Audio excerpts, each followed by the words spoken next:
দক্ষিণ এশিয়ায় কি ভারতের বাইরে নতুন কোনো শক্তির উত্থান হতে যাচ্ছে? পাকিস্তান কি চীন আর বাংলাদেশকে নিয়ে নতুন কোনো জোট তৈরির পথে রয়েছে? এবং এই জোট কি সত্যিই ভারতের প্রভাব কমাতে পারে? আজকের ভিডিওতে জানব পাকিস্তানের নতুন আঞ্চলিক ব্লক তৈরির পরিকল্পনা, সার্কের পতন, বাংলাদেশ ভারত সম্পর্কের টানাপোড়েন এবং পুরো দক্ষিণ এশিয়ার ভবিষ্যৎ। চলুন শুরু করা যাক এবং একই সঙ্গে আশা করছি আপনারা পুরোটা সময় সঙ্গে থাকবেন। পাকিস্তানের নতুন প্রস্তাব। পাকিস্তানের ডেপুটি প্রধানমন্ত্রী শাকদার সম্প্রতি ঘোষণা দিয়েছেন চীন, বাংলাদেশ এবং পাকিস্তানের মধ্যে যে নতুন ত্রিপক্ষীয় সহযোগিতা শুরু হয়েছে সেটাকে আরও বড় আকারে ছড়িয়ে দেওয়া যেতে পারে। তিনি বলেছেন, আমরা লড়াই চাই না, চাই সহযোগিতা। দক্ষিণ এশিয়ার উন্নয়ন কারো একক সিদ্ধান্ত বা বাধার কারণে আটকে থাকা উচিত নয়। ইশাকদারের একেবারে স্পষ্ট বক্তব্য হচ্ছে, সার্ক যখন প্রায় মৃত তখন তারা চীনকে যুক্ত করে নতুন আঞ্চলিক জোট বানাতে চায় এবং এটা বাস্তবে ভারতের প্রভাব কমানোর পরিকল্পনা, যদিও তারা সরাসরি সেটা বলছে না। এখন প্রশ্ন আসতে পারে, কেন এই প্রস্তাব উঠল? গত কয়েক বছর ধরে সার্ক কার্যত অচল। এর মূল কারণ হচ্ছে ভারত আর পাকিস্তানের টানাপোড়েন। এর সঙ্গে নতুন আরেকটি বিষয় যুক্ত হয়েছে, সেটা হচ্ছে বাংলাদেশ এবং ভারতের সম্পর্কের অবনতির ঘটনা। আপনারা সবাই জানেন, গত বছরের অর্থাৎ 2024 সালের 5ই আগস্টে ফ্যাসিবাদী শেখ হাসিনা সরকারের পতন হয় এবং এরপর থেকে ভারত ও বাংলাদেশের মধ্যে সম্পর্কের মারাত্মক টানাপোড়েন সৃষ্টি হয়েছে। আপনারা সম্ভবত এও জানেন যে ফ্যাসিবাদী আওয়ামী লীগ সরকারকে, হাসিনা সরকারকে ভারত সবসময় বিশেষ পৃষ্ঠপোষকতা, সমর্থন এবং সহযোগিতা দিয়ে এসেছে। বিনিময়ে অবশ্য তারা নিয়েছে অনেক। বাংলাদেশের শেখ হাসিনা সরকারের পতনের পর তিনি ভারতে পালিয়ে যান, সে কথা আপনারা সবাই জানেন। বাংলাদেশের আদালত তাকে মানবতা বিরোধী অপরাধে মৃত্যুদণ্ড দিয়েছে, একথাও আপনারা সম্ভবত সবাই জেনেছেন এবং এটিও জানেন যে ভারত হাসিনাকে ফেরত দিচ্ছে না। ফলে দুই দেশের রাজনৈতিক সম্পর্ক, অর্থাৎ বাংলাদেশ এবং ভারতের রাজনৈতিক সম্পর্ক এখন প্রচণ্ড রকমের ঠান্ডা, একেবারে শীতল অবস্থা দুই দেশের ভেতরে। এই সুযোগটাই পাকিস্তান কাজে লাগাতে চাইছে আর এই সুযোগে বাংলাদেশকে পাশে টেনে ভারতের বাইরে একটি নতুন আঞ্চলিক জোট গঠন করার চেষ্টা করছে পাকিস্তান। আমরা এই ভাগে একটু জেনে নিই সার্ক আসলে কি।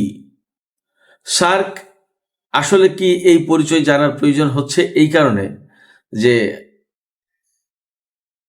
একটা সময় এই দক্ষিণ এশিয়ার আঞ্চলিক এই জোটটি বেশ একটা কার্যকর জোটে পরিণত হয়েছিল, কিন্তু বিগত 15 বছরে ভারত এবং বাংলাদেশ বা ভারতের সাথে দক্ষিণ এশিয়ার আরও দু একটি দেশের বিশেষ সহযোগিতার কারণে মূলত এই সার্ক একেবারে অকার্যকর হয়ে পড়েছে এবং এই যে ভারতের সাথে কিছু দেশের সহযোগিতা, বিশেষ করে বাংলাদেশের, তখন আলটিমেটলি পাকিস্তানকে মাইনাস করে রাখা হয়েছিল এই জোট থেকে। অর্থাৎ ভারতের সাথে গাঁটছড়া বেঁধে অনেকটা বিশেষ সম্পর্ক তৈরি করে বাংলাদেশ এবং আর কয়েকটি দেশ সার্ককে অন্য আঙ্গিকে ব্যবহার করতে চেয়েছিল, যাতে পাকিস্তানের কোনো অবস্থান না থাকে এই জোটে। কিন্তু সময়ের ব্যবধানে পাকিস্তান কূটনৈতিকভাবে বা রাজনৈতিকভাবে সেটি বেশ ভালোভাবেই মোকাবেলা করতে পেরেছে বলে মনে হয়। তো যাই হোক, সার্কের পরিচয়টা আমরা সংক্ষিপ্তভাবে একটু জেনে নিই। সার্ক হচ্ছে দক্ষিণ এশিয়ার সবচেয়ে বড় আঞ্চলিক সংগঠন। 1985 সালে ঢাকায় এই সংস্থার প্রতিষ্ঠা। এর সদস্য দেশ হচ্ছে ভারত, বাংলাদেশ, পাকিস্তান, নেপাল, ভুটান, শ্রীলঙ্কা, মালদ্বীপ এবং আফগানিস্তান। এই জোট গঠনের উদ্দেশ্য ছিল বাণিজ্য বাড়ানো, আন্তঃসংযোগ তৈরি করা, এই অঞ্চলে শান্তি বজায় রাখা এবং মানুষের জীবনমানের উন্নয়ন ঘটানো। কিন্তু বাস্তবতা হচ্ছে গত 40 বছরে সার্ক প্রায় একেবারে কিছুই করতে পারেনি। কারণ একদম সহজভাবে যদি বলি এর কারণ, তাহলে বলতে হবে যে ভারত এবং পাকিস্তানের দ্বন্দ্ব। 2016 সালে সার্ক সম্মেলন ভারত বয়কট করে, সেই থেকে সার্ক বন্ধের পথে। 2014 সালের পর আর কোনো সম্মেলনই হয়নি। আলোচনার এই পর্যায়ে আমরা বলবো যে দক্ষিণ এশিয়ার সমস্যা কোথায়। 2 বিলিয়নের বেশি মানুষ, অর্থাৎ 200 কোটির বেশি মানুষ এই দক্ষিণ এশিয়ায় বসবাস করে। এরপরেও এই অঞ্চলের দেশগুলো নিজেদের মধ্যে বাণিজ্য করে মাত্র 5%। বিশ্বব্যাংকের মতে সংযোগ আর বাধা কমালে বাণিজ্য 3 গুণ হতে পারে, কিন্তু রাজনৈতিক শত্রুতার কারণে রাস্তাঘাট, রেলপথ, পণ্য পরিবহন কিছুই যৌথভাবে এগোয়নি।